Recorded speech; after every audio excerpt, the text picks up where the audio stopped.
Assalamualaikum warahmatullahi wabarakatuh.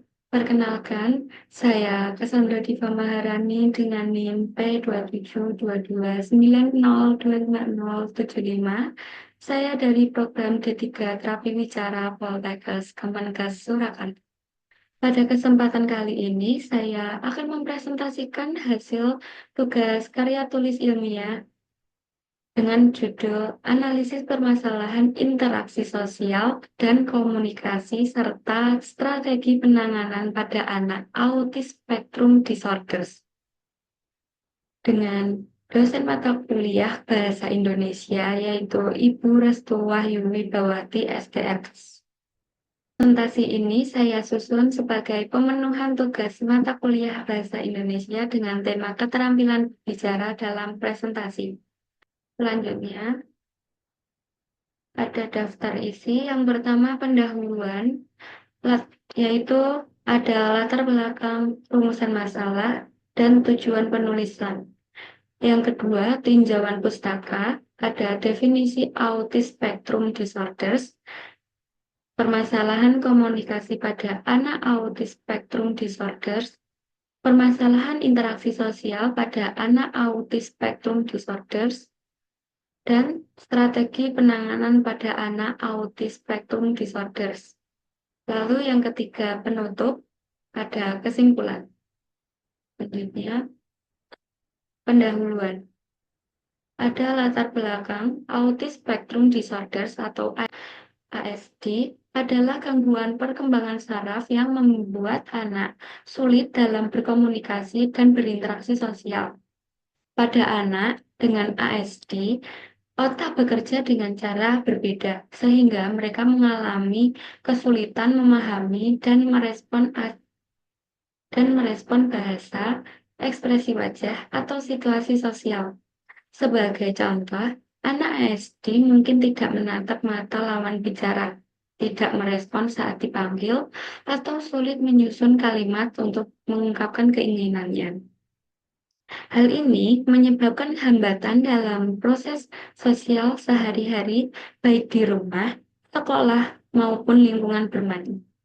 Selanjutnya ada rumusan masalah, yaitu bagaimana permasalahan interaksi sosial dan komunikasi yang dialami anak dengan autis spectrum disorders atau ASD, serta pemahaman definisi ASD dan penerapan metode yang efektif agar anak mampu meningkatkan kemampuan komunikasi dan interaksi sosialnya. Selanjutnya, ada tujuan. Yang pertama ada menjelaskan pengertian autis spectrum disorders sebagai dasar pemahaman terhadap gangguan perkembangan komunikasi. Yang kedua, mengidentifikasi permasalahan interaksi sosial yang dialami oleh anak dengan ASD maupun mengidentifikasi permasalahan komunikasi yang dialami oleh anak ASD. Lalu, menganalisis metode penanganan yang efektif dalam meningkatkan kemampuan komunikasi dan interaksi sosial anak dengan ASD. Selanjutnya, sebelum kita mulai lebih jauh, kalian udah tahu belum sih apa itu ASD? Oke, kita bahas yuk. Jadi, autism spectrum disorders merupakan suatu gangguan atau ketidaknormalan pada seseorang yang ditandai dengan tidak berkembangnya kemampuan sosial dan komunikasi yang diiringi perilaku repetitif atau perilaku berulang-ulang dan restricted atau gangguan minat. Jadi, otak anak dengan ASD bekerja dengan cara yang berbeda, sehingga mereka kesulitan memahami dan merespon bahasa, ekspresi wajah, atau situasi sosial. Contoh cirinya termasuk tidak mengajar pada usia 1 tahun, tidak mengucapkan kata apapun pada usia 16 bulan, tidak menggabungkan dua kata pada usia 2 tahun, lalu tidak menatap mata orang lain saat berbicara, tidak merespon saat dipanggil, memiliki perilaku berulang, misalnya menata mainan berulang-ulang. Dan yang terakhir, emosi sulit dikendalikan. Selanjutnya, permasalahan komunikasi pada anak autis spectrum disorders. Ciri utama anak dengan autis spectrum disorders adalah gangguan komunikasi. Anak sering mengalami keterlambatan bicara dan kesulitan memahami ekspresi wajah, bahasa tubuh, serta intonasi suara. Masalah komunikasi terjadi karena perbedaan cara kerja otak, bukan karena anak tidak mau berkomunikasi. Akibatnya, anak sulit mengomunikasikan kebutuhan mereka, memahami ucapan orang lain, dan membangun hubungan sosial di rumah, sekolah, atau lingkungan bermain.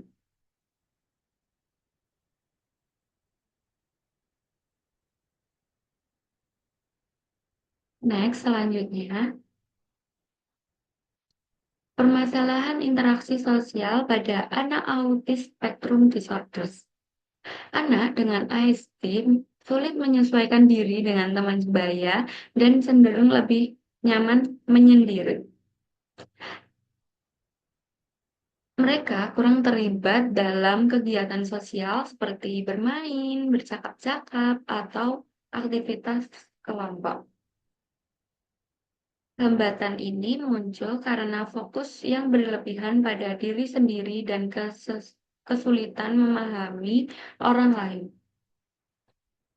Gejala umumnya meliputi komunikasi pasif, sulit berinteraksi sosial, ekolalia atau mengulang kata atau frasa, penggunaan bahasa yang tidak sesuai konteks.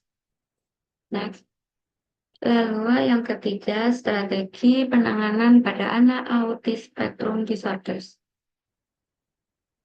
Penanganan ASD tidak bisa dilakukan dengan cara instan, tetapi membutuhkan pendekatan multidisiplin dan intervensi diri. Terdapat beberapa metode efektif antara lain. Yang pertama, eh, terapi wicara. Membantu anak dalam melatih mengucapkan kata dan kalimat, meningkatkan kemampuan memahami bahasa, dan mengajarkan penggunaan bahasa tubuh dan intonasi. Lalu yang kedua, Applied Behavior Analysis atau ABA. Terapi berbasis perilaku yang menguatkan perilaku positif, serta berbicara, menatap mata, dan meniru suara, dan mengurangi perilaku negatif seperti tantrum dan menghindari kontak sosial. Lalu yang ketiga, terapi bermain. Melalui aktivitas menggambar, bermain peran, atau bermain alat musik, anak belajar mengekspresikan diri, meningkatkan kreativitas dan kemampuan sosial.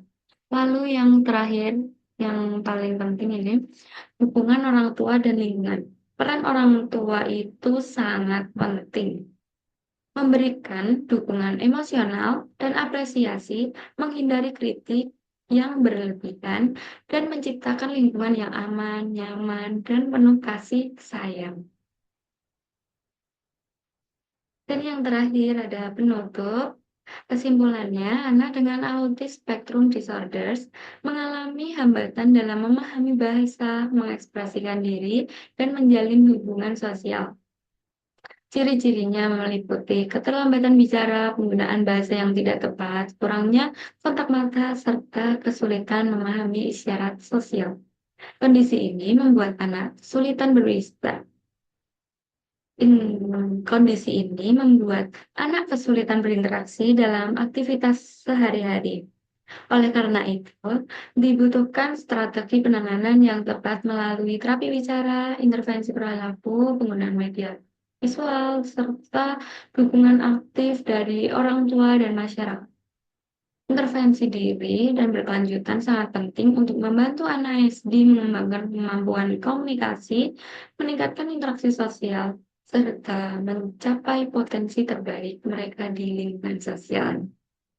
Dan ya, mentari terbit membawa cahaya, burung bernyanyi dengan gembira. Presentasi saya sampai di sini saja, semoga bermanfaat bagi kita semua. Wassalamualaikum warahmatullahi wabarakatuh.